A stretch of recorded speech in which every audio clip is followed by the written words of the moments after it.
There's no feeling more intense than starting over. If you deleted your homework the day before it was due, as I have, or if you left your wallet at home and you have to go back after spending an hour in the commute. If you won some money at the casino and then put all your winnings on red but it came up black. If you got your best shirt dry cleaned before a wedding and then immediately dropped food on it. If you won an argument with a friend and then later discovered that they just returned to their original view. Starting over is harder than starting up. If you're not ready for that, like if you've already had a bad day, then what you're about to go through might be too much. Feel free to go away and come back. I'll be here.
Alright, thanks for coming with me on this trip.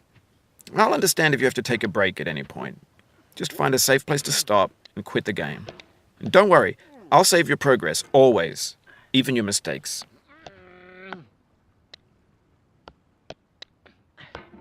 This game is a homage to a free game that came out in 2002, titled Sexy Hiking. The author of that game was Jazuo, a mysterious Czech designer who was known at the time as the father of B games. And B games are rough assemblages of found objects. Designers slap them together very quickly and freely, and they're often too rough and unfriendly to gain much of a following. They're built more for the joy of building them than as polished products.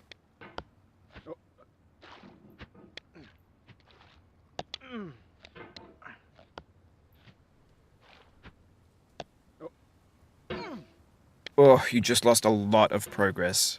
That's a deep frustration, a real punch in the gut.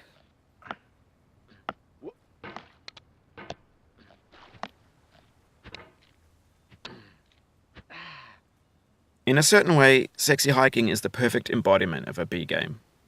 It's built almost entirely out of found and recycled parts, and it's one of the most unusual and unfriendly games of its time. In it, your task is simply to drag yourself up a mountain with a hammer. And that act of climbing, in the digital world or in real life, has certain essential properties that give the game its flavor. No amount of forward progress is guaranteed. Some cliffs are too sheer or too slippery. And the player is constantly, unremittingly in danger of falling and losing everything.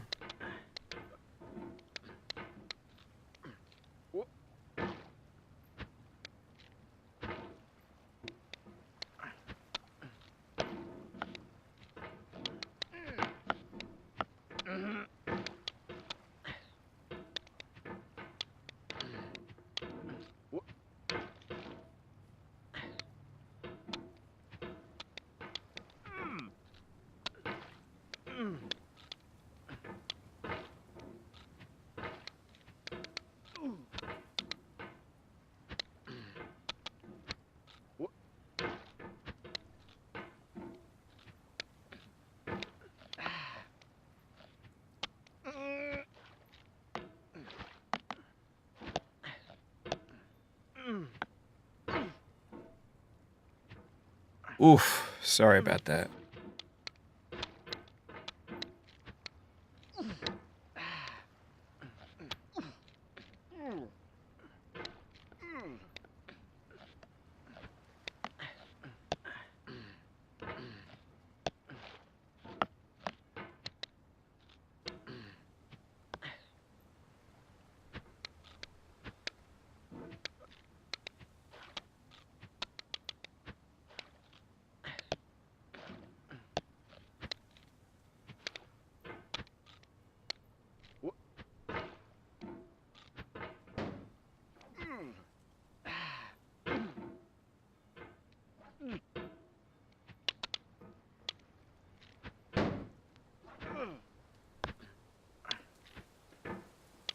Anyway, when you start sexy hiking, you're standing next to this dead tree that blocks the way to the entire rest of the game. It might take you an hour to get over that tree, and a lot of people never got past it. You prod and you poke at it, exploring the limits of your reach and your strength, trying to find a way up and over. And there's a sense of truth in that lack of compromise. Most obstacles in video game worlds are fake. You can be completely confident in your ability to get through them once you have the correct method or the correct equipment or just by spending enough time. In that sense, every pixelated obstacle in sexy hiking is real.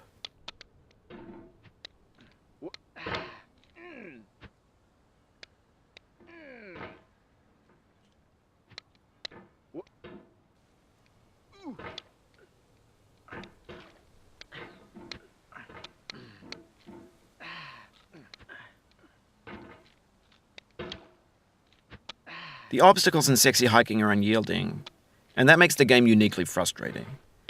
But I'm not sure Jazuo intended to make a frustrating game.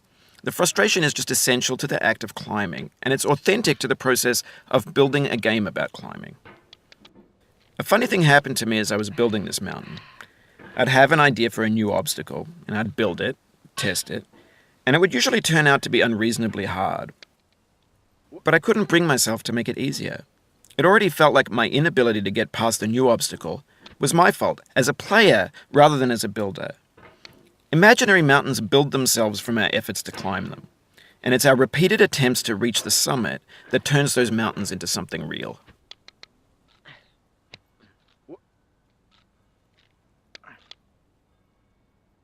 Oh, it happened again. Keep on trying, don't let it get to you.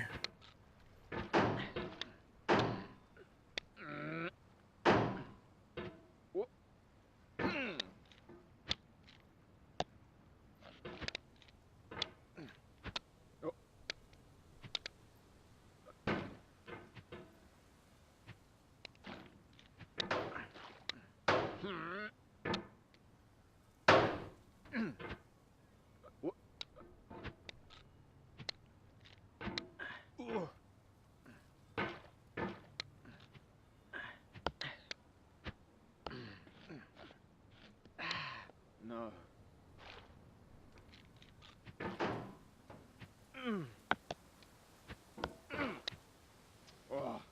This thing that we call failure is not the falling down, but the staying down. Mary Pickford.